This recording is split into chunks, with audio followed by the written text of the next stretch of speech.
wapi? Nenda kwa mchepuko. Unaenda kwa mchepuko kufanya nini? Nasikia Popo Kanyambingu imekuja hayo, unaijua? Sasa ndo nenda kufunzwa huko michezo nini? Popo Kanyambingu. Unatafuta balaa wewe. Sasa kila siku umecheza nyumbani. Sasa mambo mapya yamekuja kama Popo Kanyambingu. Mimi sije nisikia Popo Kanyambingu. Tunaenda huko nikachukue kozi. Haya wewe nenda likikukuta shauri yako.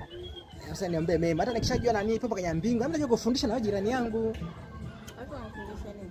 Popo Kanyambingu. Wewe sijui kama vile nilivyokuwa sijui Nikishajua namna ya kufundisha jirani yangu Popo Kanyambingu, hata Arieti naye nitafundisha. Sio mchoa fadhila mimi. Haya jirani, nitakufundisha Popo Kanyambingu Popo Kanyambingu sijui. A lo que yo vine.